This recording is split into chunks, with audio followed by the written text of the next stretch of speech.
Bienvenidos, señoras y señores, to a new episode of the Bleed Lows Podcast. This episode of the Bleed Lows Podcast is brought to you by BetOnline. BetOnline is your number one source for all your betting needs. Get the latest odds, lines, and matchup reports for baseball, boxing, golf, and more. BetOnline continues to be the fastest and easiest way to place your wagers, including live betting, and your favorite casino and card games are available to play right from your phone. So head to the website or use your mobile device to sign up today and get in on the action. Remember to use the promo code BELIEVE, B-L-E-A-V, for your 50% welcome bonus on your first deposit. Bet online, where the game starts. And we're back from the All-Star break and making a return visit once again. Like, I'm not going to keep introducing her like this. I just want you guys to know she's a part of the show, whether you guys like it or not. All right. She is a contributor now, Bleed Lows podcast contributor, La Reina de Playa Larga. Amie, ¿cómo estás, amiga? Hola, how are you? I'm fantastic. Thank you. All right. So let's get into it. The All-Star break is over. Julio Urías makes the start on Friday, and all of a sudden it's the Julio Urías that we saw last year. Hopefully this will continue. I love his quote after the game on Friday where he said the vacation is over. So hopefully that means, to me, I take it as maybe Julio's feeling better. Who knows? Maybe Julio had lingering injuries, and we're going to get into this in a few minutes, but maybe Julio had been dealing with other stuff this whole first half of the season, and that's why we weren't seeing a sharp Julio.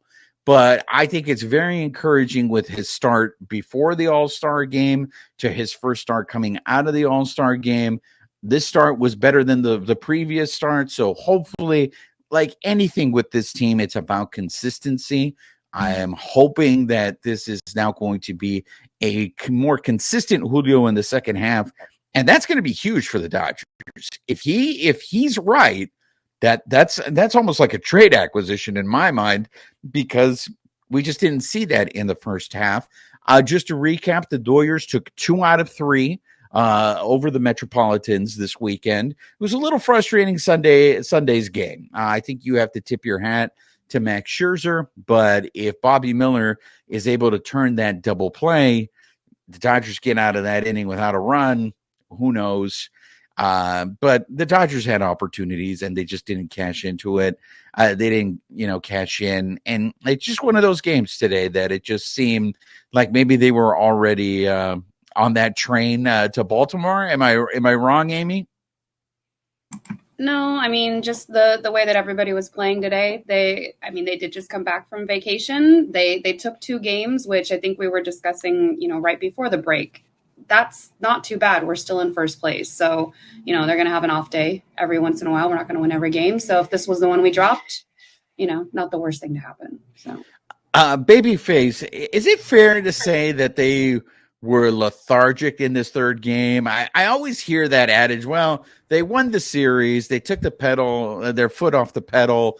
They weren't trying to win this game. Or are we not giving Max Scherzer enough credit? I mean, I know Max Scherzer is not having a typical Max Scherzer season, but Max Scherzer looked like he was keeping these guys off balance. It didn't look like any of the Dodgers were comfortable at the plate. I didn't see anybody take a real good swing on him. What are your thoughts on them? Because I know you've said this in the past. They got to sweep teams. They got to beat up on the teams. And right now the Metropolitans are going through it. Those first 2 games, that was some tough baseball to watch. And I understand now why the Metropolitan fans are so upset, because if that's the team with a payroll over $300 million that they're coming to see, I totally understand their frustration. Yeah, getting 2 out of 3, like Amie said, is fine. You'd like to get the sweep, but if you go and you take 2 out of 3 out of every series, right, you're well above the league, right? You're going to be in first place and you're going to win the division and whatnot. So, obviously Max Scherzer hasn't been the same pitcher he has been. He's still a top pitcher, right? And if he's on that night, he's going to give a team trouble, right? Like he did today, he did for the in this game. And also, I mean, I don't know how much goes into it as well. It could affect the team. I mean, maybe not. But this game was supposed to start at like what 11 or so, like LA time, right? And then ended up starting till like past 2 or 3 o'clock, right? So, that long delay, that long wait. It's a getaway day. These guys are ready to get out of here. They've already won 2 games. Maybe some of that, like, that let's go get them kind of fades out a little bit. I mean, I don't know, just, things to think about. I mean, it is interesting when there is such a long rain delay like that. Do you start wondering, are we even going to play this game? And maybe you start checking out. I'm the more I think about it, I think it's more, you just got to tip your hat to Scherzer, man. I mean, that guy just did a really good job of keeping the Dodger hitters, off balance. And once again, Amie has said this many times when she's been on the show, and that's the execution. When you're in that 10th inning, you get the runner to third with only 1 out, and you don't get the run in. That's a huge problem. And that's the kind of thing that I think that's been frustrating you, right, Amie? For sure. It's definitely the small ball. We didn't see that get played today. I was just looking at some of the stats. Scherzer's at a 3.99 ERA. He went 7 innings, but they were showing some of the stats during the game. I think against the Dodgers since like 2014, he's had a below like 2 ERA against us. So he definitely pitches well against us. He played on our team. Like, he knows our guys. So you have that going against it. And then the fact that we are swinging for the fences, Chris Taylor comes in to pinch hit. He's swinging for, trying to hit it over the wall. If we're not moving those guys over, we're stranding runners in scoring position over and over again, which is what we see all the time. Bases loaded, nothing happens. So unfortunately, yeah, small ball. And part of it was, I think, a little bit of bad luck, because I think Francisco Lindor made a great play in that 10th inning. That ball gets by him. It turns into a run. So you have to tip your hats. I mean, the Mets, I think, were due. They lost a couple of games to the Show Pods before the All-Star game. I think they were on a 6-game. No, they weren't on a 6-game losing streak. I think they were on a 4-game losing streak before Sunday's game. So, look, you're right. The important thing is that they won the series. Mookie Betts seems to be really hot at this point. How long he can sustain it, all I keep hearing all the time with Mookie is he's just not consistent. He has these streaks where he's really hot and then he cools off.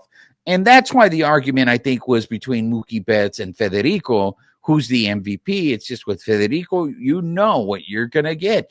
Federico is just not as streaky as Mookie. One thing I want to ask you guys, because this happened again, and Robert's explanation after the game is still something that makes me scratch my head, and that was Tony Gonsolin on Saturday had given up only 1 run, and he threw 54 pitches, and he was pulled after the 5th inning.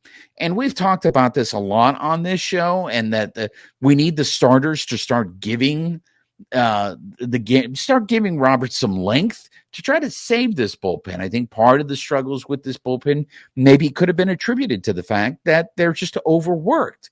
But now this is the 2nd time that Gonsolin has been pulled with a low pitch count. Prior to this, he was pulled and he had a pitch count of 61. Now, if you watch the game, he was getting hit hard, but it was right at people. They were getting outs, but he was getting hit hard, so he wasn't fooling anybody. Now, I know Hershiser, and I think there were other people on the Dodgers that were saying, they don't like him the 3rd time around on a lineup. I keep hearing this. If you're going to pull some guy after 50 pitches or 60 pitches, you don't want him facing the 3rd time around the lineup. Is that somebody that you can depend on? Babyface, I mean, is Gonsolin? I know you had wondered whether Gonsolin is healthy because he did not have a sharp June at all. I just want to know, like, what's going on with Tony Gonsolin. Roberts is saying, for me, what Roberts said after the game on Saturday, just when I'm hearing the subtext is they don't trust Tony Gonsolin. I think probably that all plays into it. Like, he had the bad June. He's coming back from the injury, and we've kind of. I know I mentioned this. Like, he'll have games where he's pitching really good, right, and then he'll have that one bad inning, and that's kind of been, I think, his entire career. Because he when you look at his ERA is pretty good, right? He always has this kind of like one bad inning that kind of messes him up, but then he doesn't usually pitch a lot, right? He'd go 4 or 5, whatever innings, 6 innings, right? Very rare if you could, go 7 or something. So I think just probably that, if he was getting hit hard, they didn't want him to face, the lineup, third time, just to probably stay safe, stay out of trouble. But I mean, yeah, like you said, that is something they're going to have to. They need to get that length, right? They need to get this guy to at least 6, right? They need Julio to give him 6 or 7, right?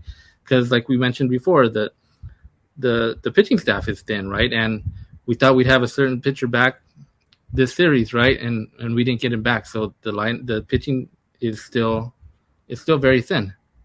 I want to get into that, but before I want to go to La Reina de Playa Larga, because you're right, Babyface. If you look at Gonsolin's numbers, I feel Gonsolin's numbers are really deceiving. Because as of late, yes, he has not been pitching that well, but prior to that, you looked at his numbers and you're like, damn, like he had an ERA in the 2s and something like that. It doesn't feel like he pitches with a guy who has an ERA in the 2s. I feel like there's always a lot of traffic when he's pitching. I don't see that he has easy innings. And I think that's why, he's not efficient. And I think that's why you don't see him go deep into games. But Amie, did you feel the same way when you heard Roberts' comments after the game on Saturday? Did it not come off as, hey, we had to pull him because they don't trust him, I feel? I mean, it's so interesting because the team seems to go off analytics for so many things. And like you said, the numbers are deceiving. He's got a 3.72 ERA right now. But like for the 5 innings he went, they only got 3 hits off of him. So, I mean, pulling him when we need that depth, I guess the question is, what's the biggest danger? Is it letting them see him a third time, or is it tiring out the bullpen? And the bullpen's been doing a little bit better recently, but is that the risk that you still want to take, tiring them out? And then whether it's Gonsolin that's giving up the runs or it's them, like, which way do you want to go on that? So I'm not sure. Know what? It's interesting because Roberts had said, he had a fresh bullpen and he just felt it was the right time to go to the bullpen there with Gonsolin. And again, I don't think the eye test, I always sit there and I stress the eye test. You got to see what's going. He was getting hit hard. But my thing is how much longer? And I know as of right now, they need him as a starter. They need a body out there. But maybe down the line, maybe Gonsolin, do you think, Babyface, there's any way he could succeed as a reliever? Because that to me sounds like Eric Gagne, what they're describing, right? Is Eric Gagne, when he was a starter, he really struggled the second or the third time around. Like the more they saw him, the more he became hittable. And then all of a sudden they move him into the bullpen. And, Eric Gagne, friend of the Carne Asada, history was written. I mean, could you see them maybe if they pull off some certain trades? Is Gonsolin a guy that could go into the bullpen and help maybe solve some of your problems in the bullpen? Yeah, so I was looking at his start. So he went 5, right? Yeah. So he went right. I mean, so the game was 1-1 when it came out. So, it's a tie ball game. He's getting hit harder. I mean, they didn't want to see him, a third time around. Probably, they're probably a little worried that, maybe if they do, they could have scored on him and, maybe put the game out of reach. So, I mean, who knows? But I mean, back to your question, I could see him pitching relief, but I don't think he'd be like a closer. He could be I think he's better off as a starter because, if he's going to be a reliever, it'd probably be something like where he's going to give him multiple innings, but I don't think he'd be that type of pitcher to go in the bullpen, give him be able to give him 2-3 innings, might as well just use him as a starter. Like you said, his numbers are kind of deceiving, but like I said, for the most part, he does pitch well. Like you said, it's just I've always noticed, like I said, that he'll have one bad inning where he might throw 30 pitches, 35 pitches, whatever, and that's kind of what messes him up to go deeper in games. So that's and like I said, I've noticed that kind of ever since he's been up. So that's the part that I think he needs to control. If he gets that under control, he could be a really good pitcher in the league. We saw what he did last year, the beginning of the part of the season. He was an all-star, right? He had what was it, a ERA under 2, or was it in the ones, right, last year? So, he's capable of doing that. He's just got to stay healthy and control his game a little bit better. And like I said, he should be able to get 7 every time. I was going to say, or you pair him with an opener. Maybe you give Michael Grove, who doesn't have the length yet, and you put those two together on a day, and then you save the bullpen that way. And that, which speaks to another problem right there, is that you have a bunch of starters that can't give you innings. I think that's the problem with this rotation, is they are desperate for someone that can give them length and give them innings. To me, Gonsolin is just a guy. He's just a riddle to me, because now, I'm sorry, and I hate to mix metaphors here, but is what we saw that year that he had that great first half, was that a mirage? Is that not really who Tony Gonsolin is? But again, you look at the numbers, you're right, Amie. He only gave up 3 hits, but he was getting hit hard, but it was just right at people. I just find it really interesting to see the way that Roberts handles certain players on this team compared to other players, because he seems to have a really quick hook with Tony Gonsolin. Again, this is back-to-back starts. He pulled him after 60 pitches, and now he's pulling him after 50.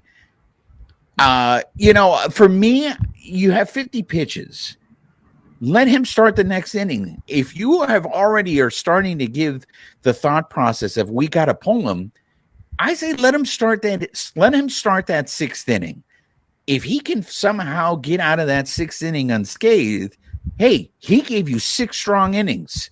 That's what you need, right? First sign of trouble, okay, go ahead and pull him. Bobby Miller, that's what happened with Bobby Miller. Now, Bobby Miller had more of a pitch count than 50 pitches, but he didn't let Bobby Miller finish that 5th inning, and Bobby Miller had only given up 1 run at that point.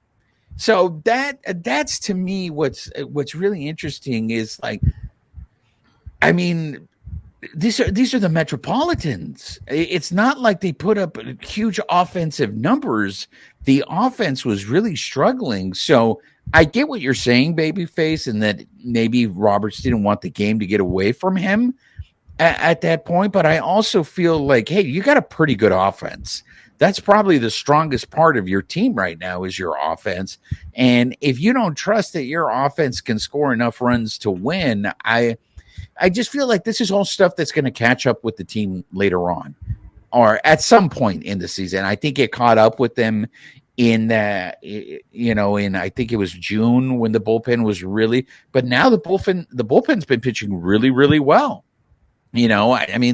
The Robertson run that he gave up on Sunday is technically unearned because of Charlie Steiner coined a new phrase. You guys, I don't know if you guys heard this, but he refers to the ghost runner as the Manfred runner. I know all you guys who hate Manfred, that's going to make you guys really happy. But those were just things that I really noticed over this weekend. I think Bobby Miller. And the time that we talked to Bobby Miller, he had mentioned that he was going to start. He needs to work with pitching out of the stretch. And I think today was so obvious. He's a different pitcher when he's pitching out of the stretch. I think it's not a mistake that those games that he has lost, those innings that have gotten away from him, are because they were innings where runners got on. And he is just a different pitcher. I think I saw some pictures on social media where he did make, I think, some changes to his windup out of the stretch. So he's working on it. And look, he's a rookie, and I think it's great that he acknowledges his weakness. and he's working on it. I mean, it just sucks. The guy gives up one run and he can't win a game, and he gets pulled, without getting out of the fifth inning. So, look, I know the Dodgers won. I want to remind everybody, as Too Cool Raul always says, don't give yourself chorro. I fall victim to this. I saw someone say, the way the Mets are playing and the way the Mets fans are reacting are the way that Dodger fans react to their team. But yet one team's in first place and the other team is struggling to stay into wild card contention. The Dodgers won the series and they remain in first place, but don't look now. They're a game and a half ahead of the Giants. The Giants are now in second place. The Diamondbacks seem to be going through something right now. And Babyface, I'll give you your point. You're the one who said the Diamondbacks are going to fade. It'll be really interesting to see if the Serpientes, find a way to bounce back, because this is a young team. This is a little funk. Let's see if they can get out of this, or if they spiral out of control. It might be it's the good old Gigantes again that we're going to have to battle for the division. You shake your head, Reina. Why say you? Yeah, I think I said it last time we were on here. The Giants and the Padres, they run on spite the second half of the season, and they give us a run for our money every single time. So, I mean, they're a game and a half back right now with the loss today. So, we definitely have to keep our eye on them. Well, I know Babyface is going to fight you on this, because Babyface already buried the show pods. How many feet underground are the show pods right now, Babyface? They're 5, right? It'd be about 5.5, almost 6 feet. You pulled an Undertaker on them. They're done, right? Yeah, Stick a fork in them. I mean, I've been saying, I just don't see it. I mean, they're 10 back in the West, right? And they're what? What are they? They're 8 back in the wild card. Mm-hmm. So, like I said, the West would be easier for them to catch. If it was if they were in second place. Like I said, they got 4 teams in front of them, 5 teams in front of them to try and get to that wild card. I mean, this weekend was a big weekend for them, and losing 3 out of 4 to Philadelphia, it's not good. And I don't expect them, like you guys say, I expect them to go on a run. They haven't done that all year. It's out of the blue, they're just going to go on a run. I don't see that happening. Yeah, they went on a run at the end of last year, unfortunately. So that's why. But I think the interesting to give you credit on your point is they stayed close enough. Well, more importantly, they were able to stay in the wild card. The Phillies were a team that they needed to beat because the Phillies were ahead of them. And you have said this many times. There's a lot of teams they have to leapfrog in order to get into that wild card picture. So when you have teams that are ahead of you, you got to beat them. And them losing 3 out of 4 to the Phillies of Philadelphia was definitely not encouraging. So go ahead. Real quick. So here's the thing, with the Padres, the Padres, on paper, right, they look really good, right? They got Bogarts, they had Soto, they had Machado, right? All these guys, right? But that's the thing, you think, okay, just let me put all these guys together and they're going to be a cohesive unit and mesh well, right? And play good. See, the Dodgers, I think, are a little different, right? They target specific players that they know, okay, this is a good clubhouse guy. This guy's going to be good for our team, right? With Mookie, Freddie, right? To me, the Bogarts deal that the Padres did, it was they were just trying to get somebody, right? Because they threw all this money at Judge. He declined. They threw all this money at Turner. He declined. Oh, crap. Let's try and get Bogarts. They threw all this money at Bogarts, and he finally did it. So it's they just wanted to get, these superstar type players and just throw them on this team and see what happens. And so far, it's not working for them. Okay, so here we go. The Stephen A. Hot Take Award nominee already. 20 minutes into this episode, Babyface, are you sitting here trying to tell me? Because what I'm inferring is you're saying that Bogarts is a bad clubhouse guy. I'm not saying because for the most part, but for the most part, they're bringing back the same team. No, I'm saying the only new person is Bogarts. They're just trying to put together this team of superstars, like I said, and whether it's a manager that can make them all mesh well together and play well. Like I said, that's the one thing that people overlook with Dave Roberts. He's been able to take these highly superstar players, make them buy into their philosophy, their system, and they play well, and it's shown, right? With the wins that they've gotten. And same thing last year with Bob Melvin. He had all these superstar players, and they didn't start playing well until the end, right? Those last couple of weeks, right? And now this whole season, they've had struggles as well. So I don't think it's that easy of like, hey, give me this superstar. Let's put them together, and they're going to win. But I find that premise interesting because for the most part, it's the same guys they're bringing back. The only new guy there is Machado's still there. You still have Soto. You have Tatis. But they didn't play well. Have Tatis. They didn't play well last year as well either, right? Just to that little bit at the end where they got hot. So it's going on 2 years that they've had this type of lineup, and they have not played well as a cohesive unit. Reynald, come in on this. What say you? I mean, I think Babyface is right. Like you can put a bunch of players together, but if you can't lead them, if they're not a cohesive group, like that shows up on the field.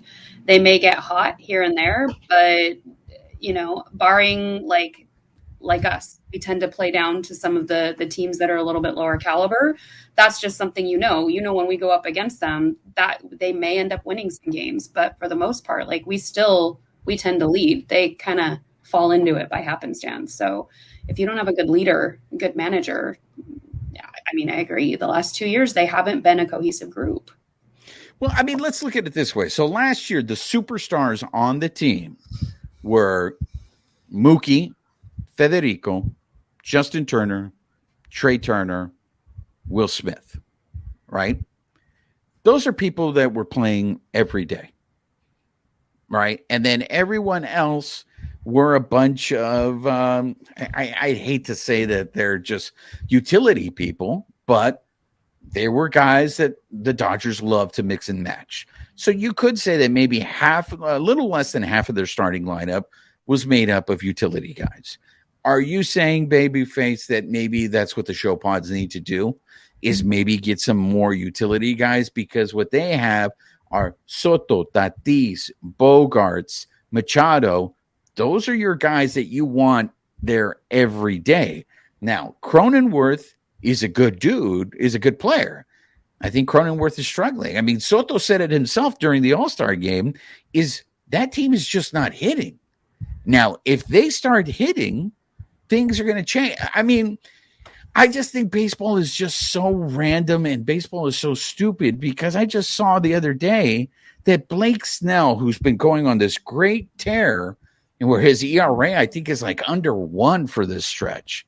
Do you know when that started? When the Dodgers got when the show pods got Gary Sanchez. Gary Sanchez doesn't have the reputation of being this great, game caller or this great defensive catcher. And that guy's a completely new guy. And I don't know. I've never heard anyone say that Gary Sanchez is a good character guy. All I know is Gary Sanchez was a guy that kept getting DFA'd from teams. He kept getting released. I just think the whole situation with the show pods is such a riddle it's so confusing to me, because look, these guys, they should be performing. But Anthony DiComo, who covers the Mets, said this about the Mets. It's underperformance. And I don't think any general manager, I don't think any organization ever factors in for underperformance during the season. It's what you had said, Reina. It's the analytics. It's the numbers. Baseball players are baseball cards. They expect every year you're going to give me the same things that are on the back of your baseball card. And we don't factor in. So now the question is, it's now 2 years, going on 2 years. How do you fix that? You can't factor in personalities, though. Like you can look at the analytics for stats, for like athleticism, but you have people like Freddie, like Mookie, like we were just talking about, where they are willing to do whatever it takes for the team. You may be on a team, but that doesn't make you a team player. I don't know enough about the dynamics of the Padres to say that they are not a team player team, but are they playing for each other, or are they playing, for the name on the back? Our team plays for each other. We can at least, I'm assuming, agree on that. Like everybody out there, whether they're utility or they're one of the bigger names, they go out there and they play for the team. And the Padres too. To be fair, yeah, you expect that lineup to get you runs, right? I think some of the games in Philadelphia, they scored 5-6 runs. It was their bullpen. Yeah. Their bullpen gave up those. I mean, they had Snell. He went like 5 innings, 6 innings, right? No runs or 1 run or whatever. I mean, because they got pitching. Snell's been on a tear. They got Darvish. Darvish's gonna do his thing. They got Musgrove. Musgrove's gonna do his, like. So you see, it looks like they're set there, right? But bullpen, right? I mean, if you have a lead going into the 7th inning and your bullpen can't close it out, same thing with the Dodgers. We were saying, like, that's a problem, right? And that's something that's really been biting the Padres this year. So I mean, there's been stuff also with the Padres, like, and I'm glad we don't hear this, like with the Dodgers. Like, we've seen the dust up with Machado and Tatis last year, right? We've heard stuff this year with Bogarts and Machado, right? I mean, we hear these things. I mean, that's not a good thing to hear coming out of your clubhouse, that these guys may not like each other. That's not going to bode well for your team, on the field. That is one thing I am very surprised by, and I want to give the Dodgers credit, is they have definitely built some sort of culture there. And I thought that culture that was there is because of Justin Turner. But with Justin Turner gone, that culture remains. It seems like these new Dodger people who show up, these new teammates, somebody's told them, whether it's Federico, if it's Mookie, if it's Will Smith, somebody told them, hey, this is how things are run here. This is how we do things here. I just saw an old episode of Backstage Dodgers, and they were talking to JD Martinez back from spring training about, like, why did you give up millions of dollars to come play for the Dodgers? And it's like, because I know you guys are going to be competitive every year. Like, you guys, I want to be in the playoffs. I don't like the idea of missing the playoffs. I missed the playoffs and it sucked. So if that's what this culture is, I mean, it's the intangible, right? You can't measure that kind of stuff. It's like you look at it and again, going back to Anthony DeComo, he told us the most talented roster in the National League West are the Chopins, but they're completely underachieving. And maybe they do turn things around, but it might be too late because they dug themselves into such a hole. It's okay. I want to segue. Now that you brought up this team dynamic, the Dodgers made a signing of a certain outfielder from a former team that I am scratching my head. And it's not because of the fact that Jake Marisnick played for the 2017 Astros. I want to get into some of the reactions from the players, but Jake Marisnick has already been released by 2 teams this year. I know they want a right-handed bat, but I think this is part of the problem with Andrew Friedman's model. He does these bargain basement deals where he goes shopping, and this is I don't like to use this, but I can't just find a better way of doing it because it's very disrespectful to players. But it's like he's shopping in the 99-cent store bargain bin, right? And it's just like, well, what if we just would have shopped at a higher end store at the beginning and just got a better product? We wouldn't need to go find a replacement. Do you know what I'm saying? And I know they had factored in, Trace Thompson was going to bounce back. I don't know if that's hubris, but there was nothing in the history of Trace Thompson's playing career that indicated that he would provide that level of consistency. So let's start with the first thing. Reina, are you okay with the Dodgers signing a former Astro who was involved in the 2017 scandal? He's the only one. Now, the difference is with him, he has apologized. He has shown remorse. But are you okay with them bringing in Marisnick?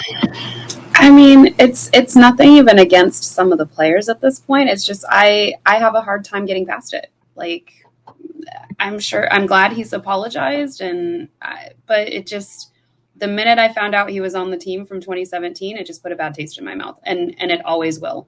So maybe he'll play well. But I'm very curious to see the reception that he gets when he plays his first game at Dodger Stadium. I won't boo him, but I'm not thrilled.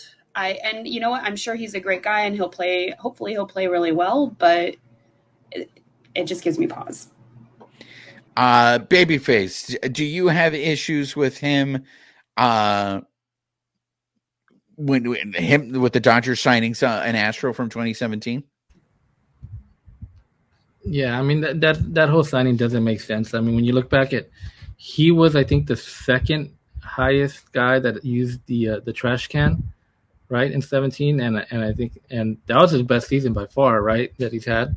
So I mean, it doesn't really make any sense. And then I kind of saw it too with like some of the guys, they kind of joked with him already. Like, if they're joking with you already, kind of like it's still kind of there, right? Even if they said it under their breath or whatever, like they still know, like, okay, this guy was an Astro and this guy cheated. Like, so it's kind of, I don't know. To me, it seems kind of odd. Might create a little bit of tension there with these guys. I mean, but they're going by like, I think he played with Barnes or something like that, or with the Taylor, one of those guys, or he played with both of them. Like he played with Barnes in Riverside. He's a Riverside kid. Yeah, so that seems odd. I mean, yeah, the numbers wise, even that makes it even seem weirder too, right? Because this guy's not like, you got DFA'd a couple times, like.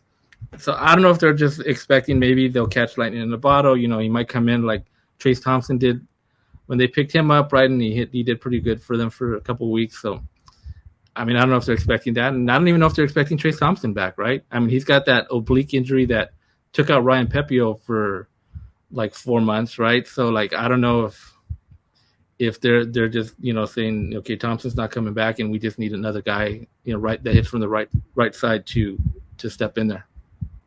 I'm very curious to see what they see in him and what they think they can fix, because we've heard this story, as everyone wants to sit there and say the Dodgers have such this great track record on fixing players. And look, I got to take the L.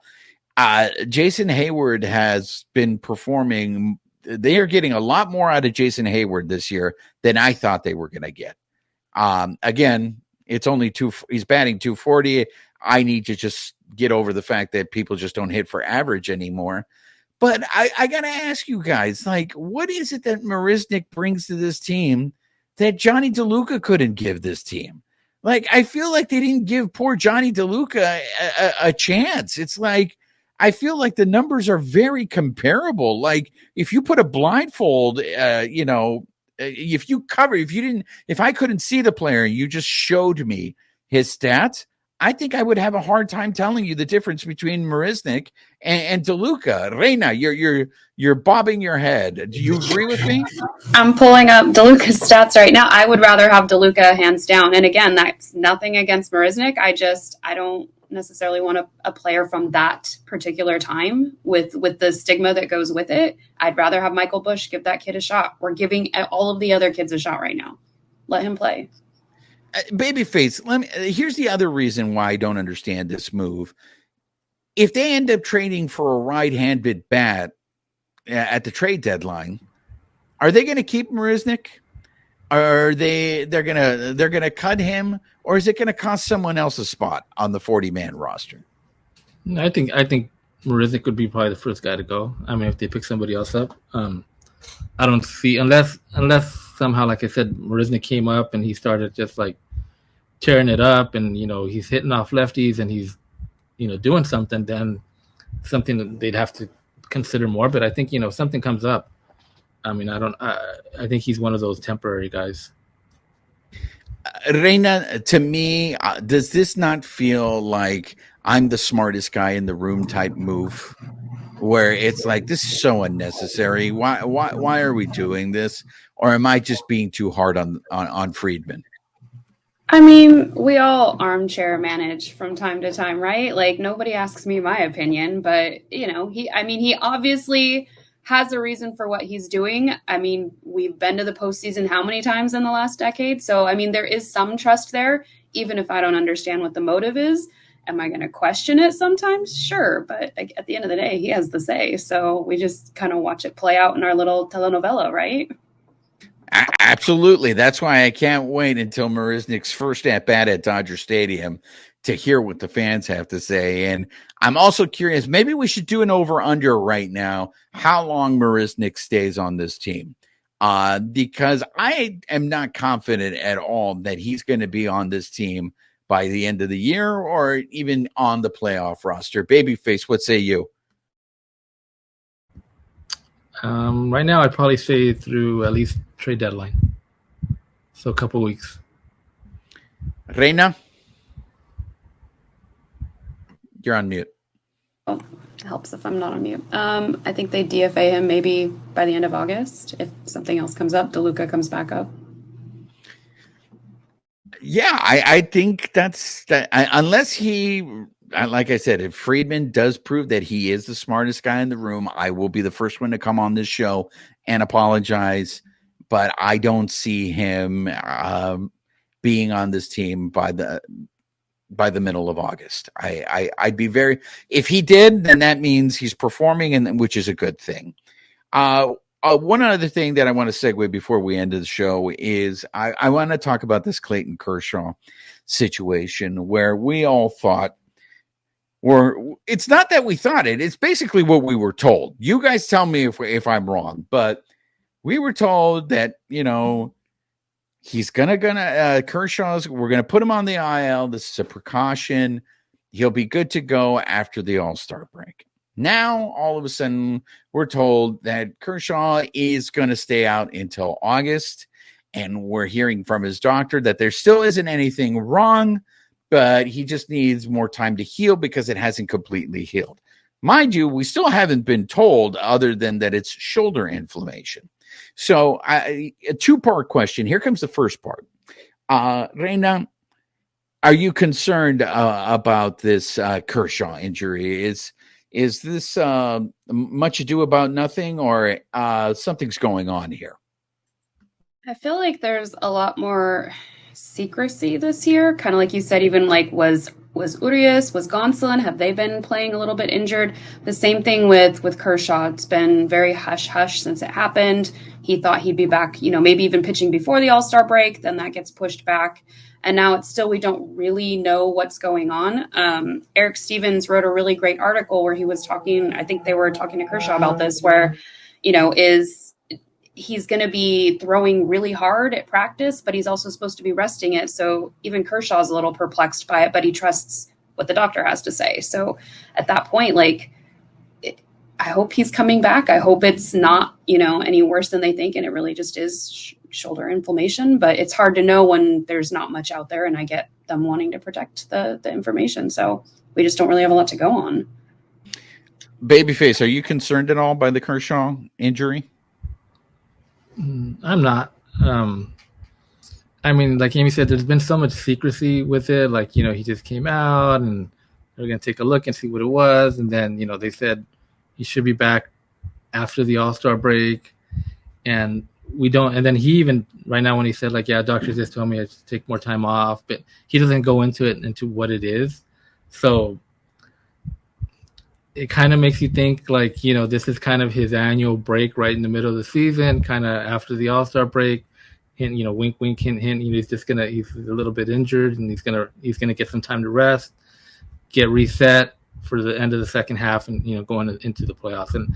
And I got to look it up, but I believe there was a question asked to Roberts in one of the pregame scrums, kind of he said something like, this is a good thing when he gets his little break, his little rest. So, I don't know. That's kind of just what they're looking at it as. This is his little break. He's gonna rest up right now, and then he'll be ready for the end of the year. Unfortunately, I think I'm looking at it also a different way. I think that takes him out of the Cy Young race because, if you were listening to people who talk about Cy Young, he was probably top 3 in that Cy Young race. I think obviously he probably doesn't care about winning another Cy Young, but it'd be nice to see him win another Cy Young, especially, people say Kershaw's old, right? And if it still show hey, this guy still won a Cy Young at, right now, he's at the top of his game, right? So I think it's probably going to take him out of that race. But yeah, I think it's just rest more than anything. You're absolutely right. I felt like Roberts was giddy that Kershaw was going on the IL. He had said, he was he wasn't opposed when it first came, when he took himself out of the game in Colorado. Roberts was already saying I wouldn't be opposed to him going on the IL. So I think you're right what you're saying. I think they want to, give him rest, which leads me to this other thing, because La Reina had hinted at this. This is not the first time we're dealing with, I don't know how we call this. Some people have just said flat out on social media, have come out and said, we cannot trust Dave Roberts when it comes to injuries. And as this is not the first time this has happened. You guys had mentioned this secrecy. The Max Muncy injury that he had earlier, Dave Roberts had said specifically, this is what the grade strain was. And then the next day, Max Muncy is going on a TV show and saying, no, that's not what it is. This is what it is, right? And let me tell you, the people who covered the team, the beat reporters, were not happy about that.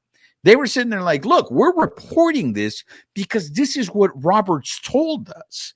So I don't know if maybe the medical information is changing. I don't know if if the right hand is not talking to the left hand, and, Roberts is making this up. But it's the same reason why when Dustin May went down, I said, he's not coming back. So all this talk about, oh, well, he's going to do this. It's like Jimmy Nelson was the same thing. Like, Jimmy Nelson has already passed his allotted rehab time in the minor leagues. So why is Jimmy Nelson not up in the major leagues? You're never given a straight answer. Now, I don't know if this is gamesmanship also at the same time. Like, you don't want your opponents. I mean, this feels like real Bill Belichick shit that's going on here. And I just don't expect it in baseball. But then is this just making a big deal about nothing? Reina, I mean, do you trust Dave Roberts especially when it comes to talking about injuries?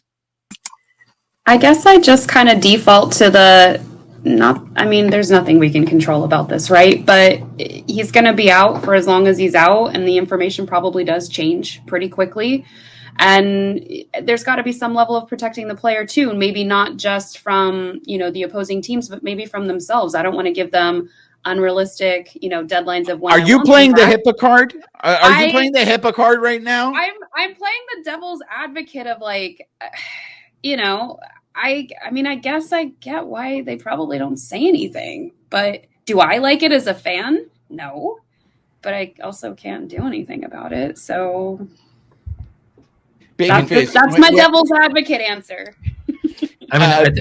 When he comes up when he's in the scrum or a post game, do you trust that he's telling you the truth when it comes to injuries? I trust that he's telling us as much as he can at the moment, because it's not just up to him either, right? It's the front office. I don't think he is actively lying to us. I just, we may not be getting the whole picture, and that might be what they're saving for the players and for their progress. What it makes me think about is, remember that time we were talking, we had Joe Kelly on, and he was saying about the way they kind of teach guys to like not say stuff about like injuries. And he was saying like, they could be talking to a guy and he just blew out his arm, right? And they're asking, so how long do you think you're going to be out? And he's like, I don't know. We'll see, we'll take it from here day to day. And he's like, dude, you just blew out your arm. You're having Tommy John. You're gone for the next year, right? Like, but they won't tell you that, right? So and it's kind of odd when you hear Dave Roberts actually say like, oh yeah, it's going to be like, a week or two, because now he's putting that timetable on it. It's so, and usually you just hear them always say like, yeah, we'll kind of see, we're going to do this, we're going to test this. So, I mean, it's probably just better for them not to say anything, because and that's what we want to hear, that we want to say, how long is he gone? A week, 2 weeks, a month? Like that's our intuition. Like, we just want to know that, right? But I think it's better when they don't actually say and put a timetable, because then we get to this, this point. Well, and I think he said in the pregame that like somebody was pushing him on that, but he didn't want to really answer because he didn't want to have to eat crow or something like that. I caught a piece of it. So, I mean, I get them wanting to protect the information. I still don't like it, but there's nothing I can do about it. I think they're just trying to piss off the gamblers. I mean, look, I need this information. I need to know the injury reports. If I'm going to be putting down this amount of money, I need to know all the information. I just found it very interesting that Robert said that Kershaw's not going to need a rehab start. And it's like, well, dude, if he's going to be out until August, you guys are perfectly okay with throwing him to major leaguers without a rehab. So he wouldn't have pitched in what, like a month or more so, right? Yeah, it'll be about a month. I mean, but they said he's gonna have a bullpen coming up right now in Baltimore. You know, he's been throwing long time, not just soft. He's been kind of going at it. So I think we'll probably see him right either like at the end of August, right at the beginning. End of July. Okay. Yeah. Are you prepared for the activation of Noah Syndergaard? Because Syndergaard had his simulated game. I mean, I don't think they'd put him. Well, right now they're down a guy, but they could put him in that fifth spot again, or they can just put him in the bullpen, or there'll be. I mean, what excuse are they going to use with Syndergaard? I mean, you can't sit there and he came down with a case of bad pitching. A setback, a setback could always happen. Wink, wink. And there you go. And so you have all these people taking up spots on the 40-man roster that aren't helping the team. So this is, again, when I go back to why, like, if we would have just shopped at Target instead of the 99-cent store, maybe we wouldn't be in this position where you're putting, I think you're putting miles on certain people that maybe we shouldn't have to put that many miles. I mean, Reina, you're shaking your head. I'm not crazy, am I? No, you're not crazy at all. And I'm just trying to think, like, what do we cobble together at this point? I suggested maybe Gonsolin and Grove. Maybe you throw Syndergaard and Gonsolin together at this point. If you're not gonna shave anybody off the 40-man, and we've got these guys that for whatever reason are not going to go long innings, throw them all together, and at least that day you're saving the bullpen arms at least a little bit. So maybe that's what you do. You have an opener and a starter. I don't know. Well, there you have it. We've almost gone an hour with us bitching and moaning about a first-place team because that's what we do now, because this is why we can't have nice things. We have to complain about the fact that the team's playing well. They're in first place, but I don't know. It's just a lot of people are just – I think they're not convinced by this team. I'm very curious to see – they got a really tough stretch coming up. They got 3 against the Orioles, who all of a sudden are knocking on the Rays' door. Babyface and I were having this conversation. How the hell are the Orioles doing this? We had a hard time naming more than 2 players on that roster. And then they got they're fighting. They're going to face the Fighting Corey Seagers this weekend, and that's a first place team. So it's going to be a real test in terms of where they stand. And this team loves to prove me wrong. No matter what, I look at them, they shouldn't be doing this. And then they end up winning games. And I guess that's what makes Friedman the genius that he is. I want to end this episode with a new segment that we're going to have on the show. This is called Judging Amie. So La Reina here, we're going to present a case to her, and she's going to decide who's right or wrong. So, Judge Cuevas, here's the thing. We were lucky enough, we got invited to Gabriel Iglesias Fluffy's birthday party. And it was a themed birthday party. It was Lucha Libre themed. So here is my question before the court, Judge Cuevas. If it is a themed Lucha Libre party, and you are encouraged to dress up in costume, and they were going to give a first place prize to the best costume. If it's a Lucha Libre costume, does it not mean you have to dress up to the party in a Lucha Libre costume and not a WWF wrestler? That is the question before the court, Judge Cuevas. May we have your ruling? You need to dress up in the luchador costume. That's the question? that I thought it was obvious. I'm embarrassed that I'm bringing this case before the court, but Babyface and I are walking around. I posted on social media. I took a picture with a Macho Man Randy Savage impersonator. Loyal listeners on the show know I have a great love and respect for the Macho Man Randy Savage. Babyface actually, when we got the invite, wanted me to dress up as the Macho Man Randy Savage, but I told Babyface, I said, it's a Lucha Libre party. I have to go dressed as a Lucha Libre character. But to see people walking around in NWO shirts, to see them walking around in LWO shirts, to see, you guys all know my hatred for the pukester. I understand that it is irrational. But that's what hatred is about. But there were a few Hulkster costumes. There was a girl dressed as a Hulkster.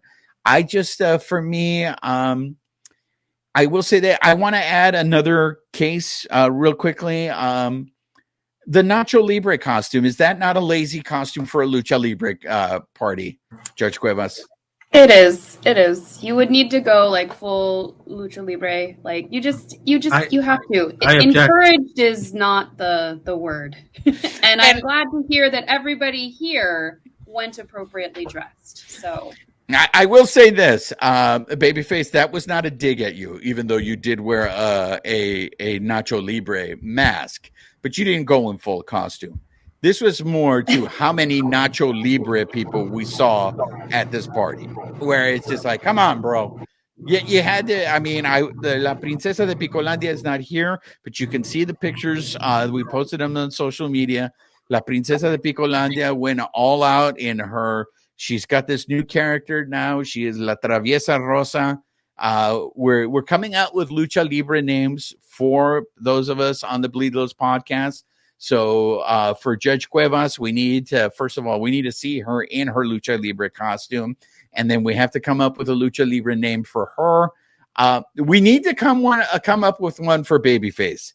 Babyface does not have one. If you saw the picture, my Lucha Libre name is Bleed Los Demon, and that is paying homage to the Blue Demon, one of the great Lucha Libre wrestlers. But Babyface, I asked suggestions for what would be a good Lucha Libre name for you. So I want to run them by you and see if you like any of them. Judge Cuevas can chime in also and see if she likes. I was a big fan actually of this one. I thought this one was kind of funny. Choca Cholo. So that's one name for you. The other one I enjoyed was El Drupi. That was one. But I think my favorite one comes from Too Cool Raul, who referred to, suggested El Peligroso Pies de Pollo. So those are three that I have. Judge Cuevas, are you a fan of any of those? I think we still need to gather some more options before we can judge. Oh, look at that. She's so good. She knows how to run a show, doesn't she, folks? All right. If you guys have any suggestions, please hit us up on the social medias. We're on Threads now. The Bleed Those podcast is on Threads. You can hit us up on Threads. You can hit us up on the Twitter. You can hit us up on IG. And you can hit up any of us, whether it's myself, Judge Cuevas, Babyface. I don't know. Maybe Judge Cuevas might stick as your nickname on this show. We still got to work on it. La Princesa de Picolandia. You can hit her up.